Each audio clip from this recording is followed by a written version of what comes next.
বিশ্ব বাণিজ্যের সবচেয়ে গুরুত্বপূর্ণ দুটি সামুদ্রিক পথ হরমুজ প্রণালী এবং বাব আল মানদেব সম্প্রতি মধ্যপ্রাচ্যের সামরিক উত্তেজনা এবং বাণিজ্যিক জাহাজে একের পর এক হামলার কারণে এই দুটি রুটে জাহাজ চলাচল কার্যত স্থবির হয়ে পড়ার মতো পরিস্থিতি তৈরি হয়েছে।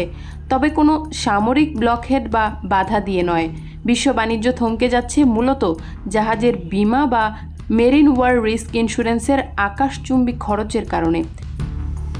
আন্তর্জাতিক নিয়ম অনুযায়ী বিমা ছাড়া কোনো বাণিজ্যিক জাহাজ সমুদ্রে চলাচল করতে পারবে না, কিন্তু বর্তমান পরিস্থিতিতে বিমা প্রদানকারী প্রতিষ্ঠানগুলো এই অঞ্চলগুলোকে উচ্চ ঝুঁকিপূর্ণ এলাকা বা হাই রিস্ক জোন হিসেবে চিহ্নিত করেছে। আন্তর্জাতিক বিমা সেবা প্রতিষ্ঠান মার্শের global head of marine Marcus Baker জানিয়েছেন, উত্তেজনার কারণে জাহাজের ওয়ার রিস্ক প্রিমিয়াম অস্বাভাবিক হারে বেড়েছে। আগে যেখানে একটি জাহাজের মূল্যের মাত্র 0.25% বিমা ফি দিতে হতো, এখন তা বেড়ে 3 থেকে 10% পর্যন্ত পৌঁছেছে।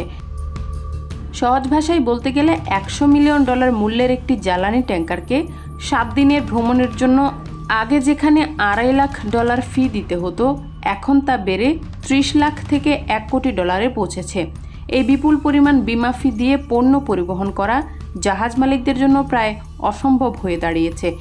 এই পরিস্থিতি নিয়ে গভীর উদ্বেগ প্রকাশ করেছেন জাতিসংঘ সম্পর্কিত আন্তর্জাতিক সামুদ্রিক সংস্থা বা IMO এর মহাসচিব আর্সেনিও ডোমিঙ্গুয়েজ। তিনি সতর্ক করে বলেছেন, বিমা খরচের এই অস্বাভাবিক বৃদ্ধি কেবল জাহাজ মালিকদের উপরই চাপ সৃষ্টি করছে না, বরং এর প্রভাব বিশ্বজুড়ে জ্বালানি তেল ও নিত্য প্রয়োজনীয় পণ্যের দাম বহু গুণ বাড়িয়ে দিচ্ছে।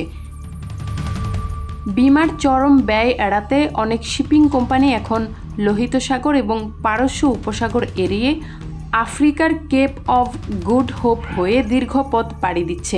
এর ফলে একটি জাহাজের 10 থেকে 14 দিন অতিরিক্ত সময় লাগছে এবং তেলের খরচ অস্বাভাবিক হারে বেড়ে যাচ্ছে, যার চূড়ান্ত ধাক্কা গিয়ে পড়ছে বিশ্ব অর্থনীতির উপর।